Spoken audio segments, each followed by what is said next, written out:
వృషభ రాశివారు గుర్తుపెట్టుకోండి. సెప్టెంబర్ 21 మహాలయ అమావాస్య. మీ జాతకంలో ఈ పేరుగల ముగ్గురు స్త్రీలతో జాగ్రత్త పడండి. పక్కన ఎవరూ లేనప్పుడు మాత్రమే వీడియోని చూడండి.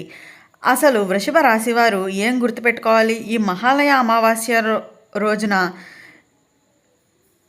ఏ ముగ్గురు స్త్రీలతో జాగ్రత్తగా ఉండాలి? ఇలాంటి విషయాలన్నీ కూడా ఈ వీడియోలో మనం స్పష్టంగా తెలుసుకుందాం. అయితే అంతకన్నా ముందు మీలో ఎవరైనా మొట్టమొదటిసారిగా మన ఛానల్ని చూస్తున్నట్లయితే లైక్ చేసి సబ్స్క్రైబ్ చేసుకొని మీ ఫ్రెండ్స్లో కానీ ఫ్యామిలీ మెంబర్స్లో కానీ ఎవరైనా వృషభ రాశి వారు ఉంటే వెంటనే వారికి ఈ వీడియోని షేర్ చేయండి. వృషభ రాశి ఇది రాశి చక్రంలోని రెండవ రాశి. కృత్తిక నక్షత్రంలో 2, 3, 4 పాదాల్లో జన్మించిన వారు, రోహిణి నక్షత్రంలో 1, 2, 3, 4 పాదాల్లో జన్మించిన వారు, మృగశిర నక్షత్రంలో 1, 2 పాదాల్లో జన్మించిన వారు వృషభ రాశి కిందకి వస్తారు. అసలు వృషభ రాశి వారు సెప్టెంబర్ 21 మహాలయ అమావాస్య రోజున ఏ పేరు గల ముగ్గురు స్త్రీలతో జాగ్రత్తగా ఉండాలి, అసలు ఎవరూ లేనప్పుడు ఎందుకు చూడాలి, ఇలాంటి విషయాలన్నీ ఇప్పుడు మనం తెలుసుకుందాం. అయితే సెప్టెంబర్ 21 వచ్చే మహాలయ అమావాస్య మీ జాతకంలో ప్రత్యేకమైన ప్రభావాన్ని అయితే చూపబోతుందనే చెప్పవచ్చు. అయితే ఈ రోజున మూడు పేర్లతో ఉన్న స్త్రీలతో మాత్రం అత్యంత జాగ్రత్తగా అయితే ఉండండి. 3 అక్షరాల పేర్ల గల స్త్రీ కానీ లేదా 3 అక్షరాలు ఒకేలా ఉన్న వారితో కానీ మీ జీవితంలోకి చేరితే మీ పనుల్లో ఆటంకాలు కలిగించేటువంటి అవకాశం అయితే ఉంటుందనే చెప్పాలి. వారి వల్ల మానసిక ఆందోళన, కుటుంబ కలహాలు, ఆర్థిక విషయాల్లో చిన్న చిన్న నష్టాలు కూడా జరగవచ్చనే చెప్పాలి. కాబట్టి జాగ్రత్త అయితే తీసుకోవాల్సిందిగానే చెప్పుకోవచ్చు. అయితే ఆ రోజు అనవసరమైన వాదోపనలకు దూరంగా ఉండండి. అలాగే మీరు నమ్మిన వ్యక్తులతోని సలహాలు అయితే తీసుకోకుండానే చెప్పాలి. అలాగే కొత్త పరిచయాల్లో కూడా జాగ్రత్తగా అయితే వహించవలసిన సమయంగా కూడా చెప్పుకోవచ్చు. అలాగే గృహంలో సాయంత్ర సమయంలో దీపం వెలిగించండి. పితృదేవతలకు పిండ ప్రదానం చేయడం శుభప్రదంగా చెప్పుకోవాలి. అలాగే శ్రీ మహాలక్ష్మి లేదా దుర్గా మాతకు పూజ చేయడం ద్వారా అయితే ప్రత్యేకమైన శక్తులు అయితే మీ ఇంటిలో ఉండబోతున్నాయనే చెప్పుకోవచ్చు. అంతేకాకుండా ఈ సమయంలో మహాలయ అమావాస్య ప్రభావాన్ని అయితే అంత తేలిగ్గా తీసుకోకపోవడమే చాలా మంచిదిగా చెప్పుకోవచ్చు. అంతేకాకుండా వృషభ రాశివారు మీరు కొన్ని ముఖ్యమైన జాగ్రత్తలు మరియు సూచనలు అయితే ఇస్తాయనే చెప్పుకోవచ్చు. అయితే గృహ వాతావరణంలో ఈ సమయంలో అయితే అమావాస్య ప్రభావం చాలా అధికంగా ఉండబోతుందనే చెప్పవచ్చు. ఆ రోజున ఇంటిలో చిన్న చిన్న తగాదాలు రావచ్చు. ముఖ్యంగా స్త్రీల కారణంగా వచ్చే మాటలతో అయితే అత్యంత జాగ్రత్తగా అయితే వ్యవహరించాల్సిందిగానే చెప్పుకోవాలి. అలాగే ఆర్థిక విషయంలో కూడా కొత్త అప్పులు చేయకుండా ఉండడమే చాలా మంచిదిగా చెప్పుకోవచ్చు. పెద్ద పెట్టుబడులు పెట్టకండి. చిన్న చిన్న ఖర్చులు కూడా పెరిగేటువంటి అవకాశం అయితే చాలా అధిక మొత్తంలో అయితే కనిపించబోతున్నాయని చెప్పుకోవచ్చు. అలాగే ఆరోగ్య పరంగా కూడా అయితే తలనొప్పి, అలసట, నిద్ర లేని వంటి సమస్యలు కూడా రావచ్చనే చెప్పాలి. అలాగే ఈ సమయంలో అన్ని విధాలుగాను కూడా అయితే జాగ్రత్తగా ఉండడం చాలా మంచిదిగా చెప్పుకోవచ్చు.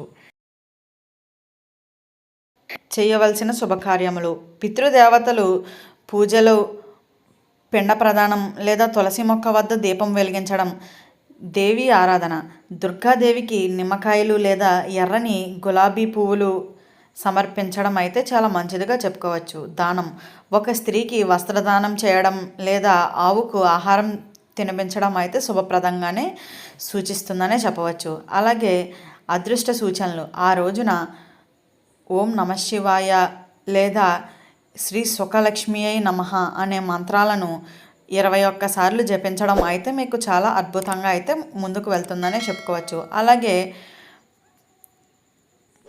వస్తువులు లేదా పంచిన ఎర్రని దుస్తులు దానం చేయడం కూడా చాలా వరకు కూడా మంచిదిగానే చెప్పుకోవచ్చు. కుటుంబంలో పెద్దల మాటలు విని నిర్ణయాలు తీసుకుంటే కీడు తప్పుతుందనే చెప్పుకోవాలి. అలాగే మీరు చేసేటువంటి ప్రతి పనిలోనూ కూడా అయితే అత్యంత జాగ్రత్తగా అయితే ఉండాల్సిన సమయంగానే చెప్పుకోవాలి. అయితే ఈ సమయంలో అందరికీ ఈ రోజున మనం వృషభ రాశి వారికి అయితే మాత్రం ముఖ్యంగా జాగ్రత్తగా అయితే తీసుకోవాల్సిన సమయంగానే చెప్పుకోవచ్చు. అయితే సెప్టెంబర్ 21న మహాలయ అమావాస్య. ఇది మీకు మీ జాతకంలో ప్రత్యేకమైన మార్పులు అయితే జరిపేటువంటి అవకాశం అయితే చాలా స్పష్టంగా కనిపిస్తుంది. ఈ అమావాస్య శక్తివంతమైన శక్తులను అయితే కూడుకుని ఉంటుందనే చెప్పాలి. పితృదేవతలకు అనుకూలంగా అయితే తీసుకువస్తాయనే చెప్పాలి. కానీ కొందరికి జాగ్రత్తలు కూడా తప్పనిసరి అనే చెప్పవచ్చు. అయితే ఈ వృషభ రాశి వారికి చంద్రగ్రహణ ప్రభావం ఎక్కువగా ఉంటుంది. అయితే ఈ 3 పేర్లతో ఉన్న స్త్రీలతో మాత్రం చాలా అంటే చాలా జాగ్రత్తగా ఉండవలసిన సమయంగానే చెప్పుకోవచ్చు. అయితే మీ జీవితంలో కలహాలు కలిగించేటువంటి అవకాశం కూడా చాలా అధిక మొత్తంలో ఉంటాయనే చెప్పాలి. వారి వలన మాటల ఘర్షణ, కుటుంబంలో అపార్థాలు, ఆర్థిక విషయాల్లో ఆటంకాలు, ఆరోగ్యపరంగా చిన్న చిన్న సమస్యలు కూడా అయితే వస్తాయని చెప్పుకోవచ్చు. అయితే ఈ సమయంలో గృహంలో అనవసరపు కలహాలు, ముఖ్యంగా అత్తమామలు లేదా భార్యాభర్తల మధ్య అయితే కలహాలు కూడా వచ్చేటువంటి అవకాశం ఉంటుంది. అలాగే డబ్బు విషయంలో చిన్న చిన్న నష్టాలు, ఊహించని ఖర్చులు కూడా ఎదురవుతాయని చెప్పుకోవచ్చు. మానసికంగా కూడా నిర్ణయాల్లో గందరగోళం, ఇతరుల ప్రభావాన్ని అయితే లోపడం వల్ల కూడా చాలా వరకు ఇబ్బందులు అయితే ఎదుర్కొంటారనే చెప్పుకోవచ్చు. అయితే మీరు ఆ రోజున కొత్త సంబంధాలు, వ్యాపార ఒప్పందాలు పెట్టుకోకండి.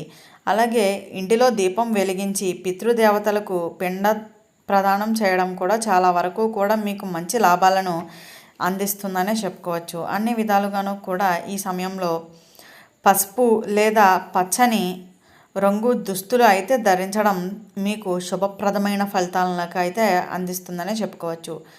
అంతేకాకుండా ఈ సమయంలో ఈ వృషభ రాశి వారికి ఈ సెప్టెంబర్ 21 మహాలయ అమావాస్య రోజున అయితే ఈ సూచనలు పాటిస్తే ప్రత్యేకమైన ప్రభావం అయితే తొలగిపోతుందనే చెప్పుకోవచ్చు. మీ జీవితంలో అయితే ఈ అమావాస్య శాంతి, ఆనందం, ఆర్థికంగా కూడా అయితే చాలా వరకు కూడా స్థిరత్వం అయితే వస్తుందనే చెప్పుకోవచ్చు. ఎల్లప్పుడూ దేవునిని మీద అయితే విశ్వాసం పెట్టుకోవడం అయితే చాలా వరకు కూడా మంచిదిగానే చెప్పుకోవాలి. ఇలా అన్ని విధాలుగాను కూడా అయితే ఈ వృషభ రాశి వారికి చాలా అద్భుతమైనటువంటి ఫలితాలు అయితే ఈ వృషభ రాశి వారు ఈ మహాలయ అమావాస్య రోజు నుంచి అయితే కూడా అందుకోబోతున్నారని చెప్పాలి. కాకపోతే ఆ 3 వ్యక్తులతో మాత్రం అత్యంత జాగ్రత్తగా అయితే ఉండండి. 3 అక్షరాలతో పేర్లు మొదలైన స్త్రీలతో మాత్రం మరీ జాగ్రత్తగా అయితే ఉండవలసిన సమయంగానే చెప్పుకోవచ్చు. చూసారు కదా, అసలు వృషభ రాశి వారు ఏ 3 పేర్లతో ఉన్న స్త్రీలతో జాగ్రత్తగా ఉండాలి అనే విషయాలన్నీ కూడా తెలుసుకున్నారు కదా. ఈ వీడియో నచ్చిందా? నచ్చినట్లయితే లైక్ చేసి సబ్స్క్రైబ్ చేసుకొని మీ ఫ్రెండ్స్లో కానీ ఫ్యామిలీ మెంబర్స్లో కానీ ఎవరైనా వృషభ రాశి వారు ఉంటే వెంటనే వారికి ఈ వీడియోని షేర్ చేయండి. ఓం నమః శివాయ.